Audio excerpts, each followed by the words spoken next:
Hello everyone and welcome back to Dawood Show. Today I have Thamir Elias who is joining me from Dawood, Kurdistan of Iraq.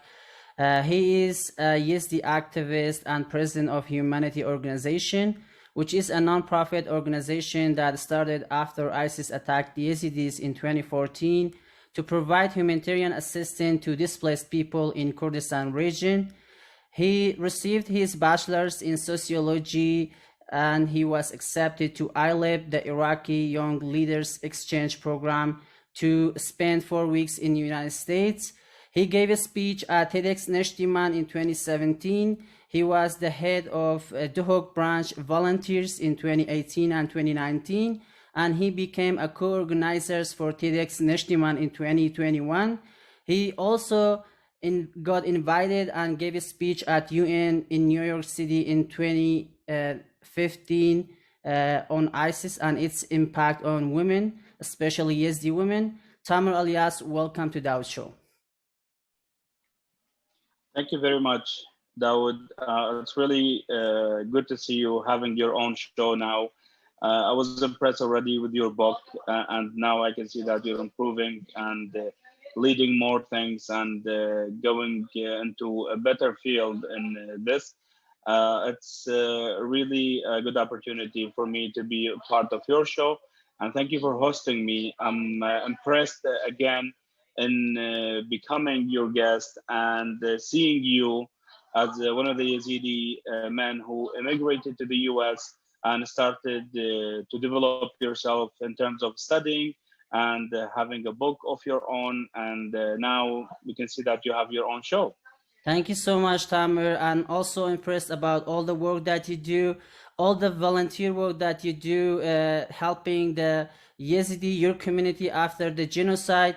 And as I can remember, we were both in University of Duhok when you started your nonprofit organization, Humanity. I would like to ask what pushed you to start this organization to help the displaced people in Kurdistan while you were still a student at University of Duhok? Well, yes, Dawood. Actually, as I have given this introduction and I've explained in my TED talk back in 2017, I've explained the whole idea. I can share the link with you also later so you can see it, maybe share it with the audience as well. The idea behind starting the work came from seeing these children on the streets, because in the very beginning, people were not having good shelters and there were no camps back in time, as you can remember. So we came back from Turkey after becoming refugees for a month, me and my family. And then on the way back, I saw lots of children on the street. So I wanted to do something for them. I started with taking toys and going around to distribute it on those families so they can get their children busy, so they don't go to the streets and they stay safer where they are hosted, wherever they are hosted actually. And all these unfinished buildings and all these tents over the side of the road and so on. So I was happy to see lots of my friends joining me after seeing some of my social media posts about what I was doing. So they joined and we made a group. We named the group Humanity back in time because we wanted to do the good for everyone, and we wanted to support everyone despite the fact that they come from different religions and backgrounds. So we were making sure that we give our assistance to whoever we see and throughout our activities and projects, and whoever would come on our way. One of the stories was emotional to me actually when we were in Zafa distributing baby formula and toys for children as well. I came across a family that they said, I asked them if they have children and so on to see how we can support them. Yeah. They said, well, we need help. The head of the family, which is the husband and the father of those children, were not home. He was going to one of the other tents nearby to get some baby formula. The family had nothing, really, like literally nothing. They came from Mosul. So I was like, but we want to help you in a way or another. They said, but we are not Yazidis. I was like, okay, what does it mean you're not Yazidis? We're not here because you're Yazidis or not. We are here because you need help. And as we can see, so what I did, I wanted to make sure that this family receives enough for several weeks. We gave them baby formula and the toys to these children, and we made sure that the family is satisfied with what we have provided them with. We were not providing from our pockets only. Lots of people helped and supported us. We gained the trust of lots of people. We started receiving shipments and trucks of aids and goods from different countries in Europe, especially Germany, France, and UK, and as well as the US. People were supporting us because they could see the work we were doing. So we collected some data, some photos, and some descriptions and captions on these photos. We took it to the registration office in Erbil. We wanted to become an official, let's say, organization or group. We had no idea what's an organization, even though like I used to work with some of the organizations, international organizations beforehand. So before that time, and back in 2012 and 13, as a volunteer, providing support and whatever we could for the Syrian refugees in Domis camp specifically, and even other camps in Erbil and Soleimani. We started doing these activities back in time. We even opened up actually like a library back in 2012 or 2013 when I was a student before the crisis happens in Sinjar. So we did that, and we continued when the attack happened in Sinjar.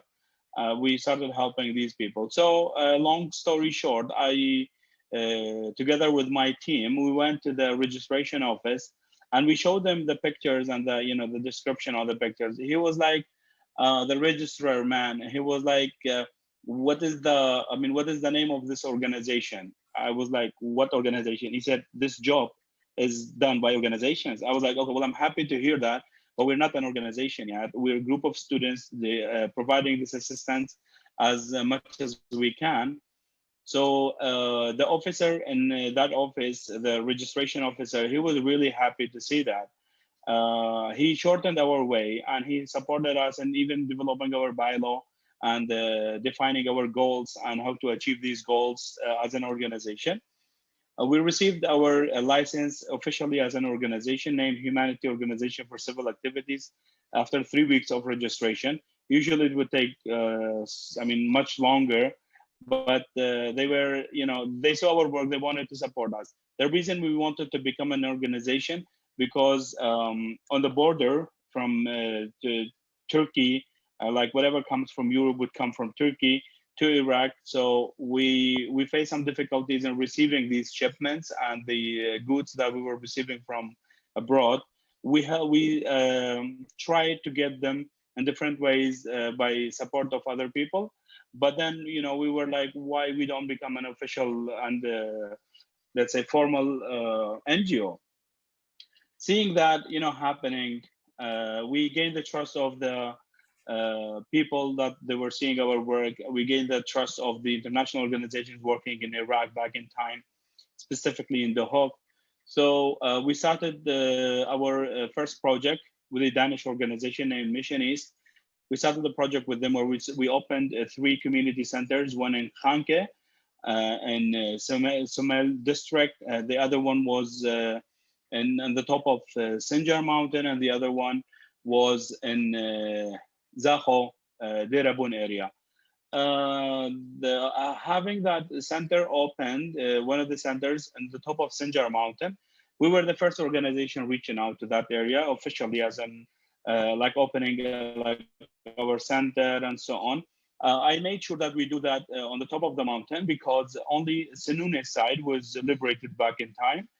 And I'm talking about June to 2015, when that area was released. Before that, we were supporting the people on the mountain by providing summarization and winterization, let's say, items and food items, shelter items, and all that. But then we opened the center officially, and we started providing the support through our center, together with the Danish organization. And also, we use that center for several other projects.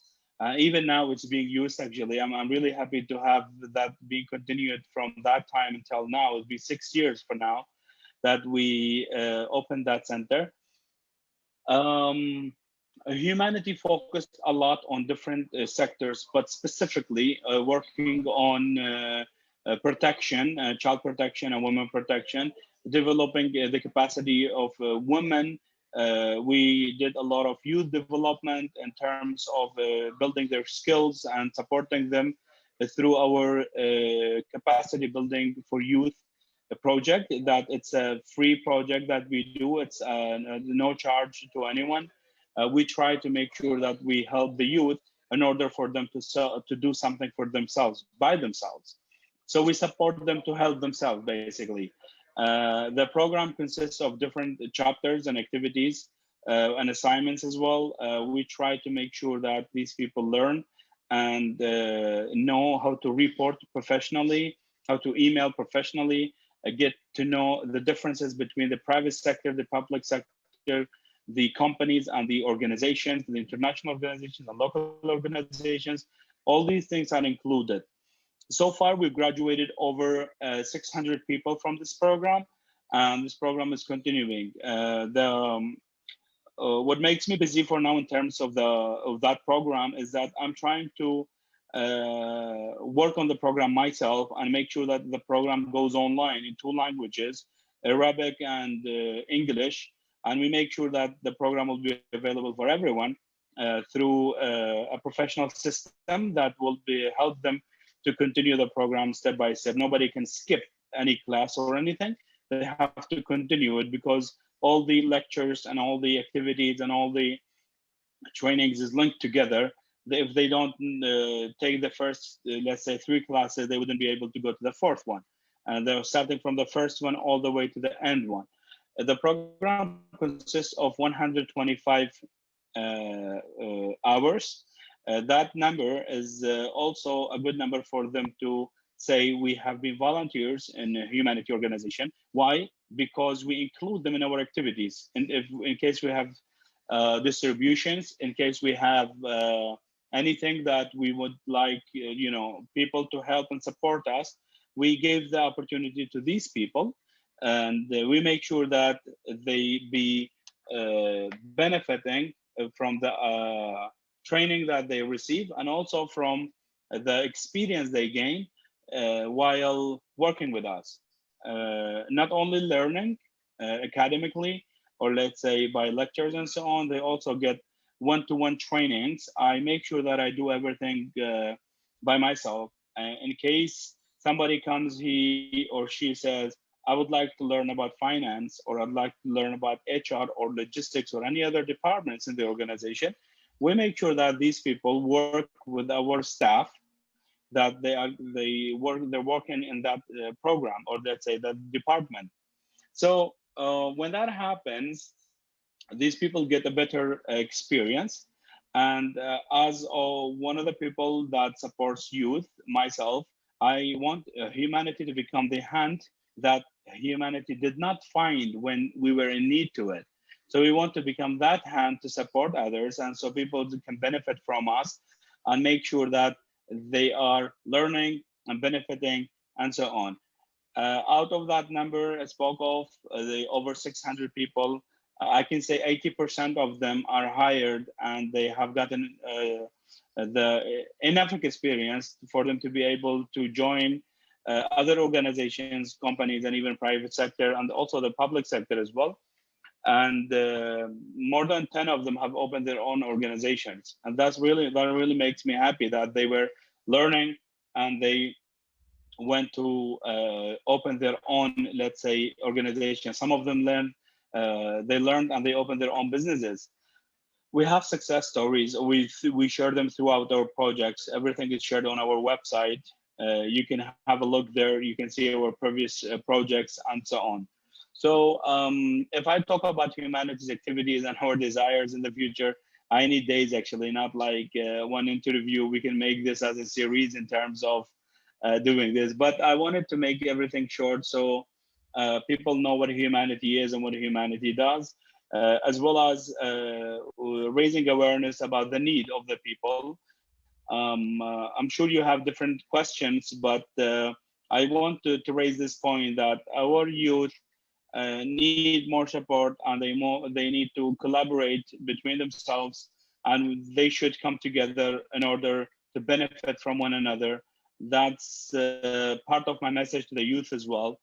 But as I said, these people need to come together in order for them to support each other and learn from each other's mistakes and success. Yeah, so if you give me all the time, I can give more information, but you can go on with your questions so we can keep track on the program.